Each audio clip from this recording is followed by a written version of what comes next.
That'd be cool. all the secrets. So that stuff, like, obviously that game. So yeah, you guys seemed really excited. yeah, because like Final Fantasy VII, a game I love, boy, remaking this awesome Jeff, game from I know my you've youth. personally been emailing me about Shenmue 3 Every day for I've been like, years. can we make Shenmue 3? You said Yeah. you were going to build the list. Yeah. Build the fucking list. Yeah. Finally, we built the list. Well, we helped Kickstarter is building the Suzuki. list. Yeah, Yu Suzuki helped him out. Yeah, we're backing it as well. So we basically like got funded. We're putting some scratch in as well and going to support it and help market it. But he's like self-publishing it. So was that just a move on your part to kind of gauge interest, like to make sure that people actually want it? Because it's one of those things where it's like, Sony should have some money. You'd think that Sony could fund all of Shenmue 3 and not go here's to the thing, like Kickstarter. we've all seen people requesting Shenmue for years. Yeah. Right? And every publisher on the planet has passed on it.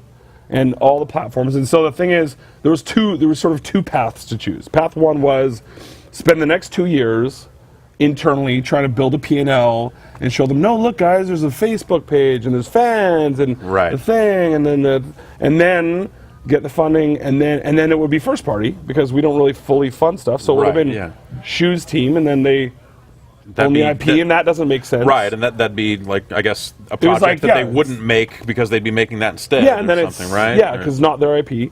And then it would have been made for a couple of years and then announced. Or we said, and Suzuki-san really wanted to start developing it. He said, I want to bring the crowd and the fans along for the ride. Okay. And so we were like, yeah, let's do marketing, let's like promote it, and let's make the dreams come true. And then that way, because the fans have been so, hungry for it and vocal. Yeah. And like, let's bring them through the process. Now Suzuki-san's got the Kickstarter, they got the cash, and now they're off to the races. I mean, he is over the moon. I mean, he was backstage, he had a box of tissues. It was super, super moving. Yeah, it seems like it's the sort of thing that he's been trying to get going for fucking ever. And I think that was the thing, is like, let's see him, and it also was like, and if it doesn't get funded, then you know. Yeah. But it did. Really, like, way faster than I thought. Like, so we're getting a lot of questions, and I'm like, I didn't even know it would be funded. Like, we're not ready to answer, like, it's going, it's happening. Huh. So he's over the moon, and that was a lot of sort of secret meetings with him every time, like, GDC, because, of course, like, people take photos of him everywhere. Right. So we'd have to, like, meet. I'm like, drop yourself off in this room. I will take the other elevator and meet you. But it was a lot easier when I went to Tokyo to meet with him a few times. And, yeah, that was a crazy process, but it's going. He's making a game. He's making Shenmue 3. That's crazy for some people. And then, I mean, it's not your game's first party, but Last Guardian finally happening. So it was funny because like months before I gave Shu a heads up. So first party and third party totally separate, right? We don't, like, even in the run-throughs, I didn't get to see his game. I didn't get to see anything from first party, and they kicked me out. Yeah, dead serious. They kicked me out for Andy's, for Sean's. I'm like, come on. I thought membership had its privileges. I've been here a couple years now. I was able to see it last year, and I didn't tweet anything. But it's funny because about 3 months before the show, I said to Shu, hey, we're going to do this Kickstarter. You know Suzuki-san, you guys are friends. And Mark Cerny knew him too, and he had been talking to Mark Cerny about it. And Shu's like, oh, really? He does this big grin, and he goes, at E3, announced at E3? I'm like, yeah. He's like, oh, we will have Last Guardian there too. I'm like, shit. This will be pretty cool. Yeah, so, all the dreams. But for me, like the standout thing was Horizon.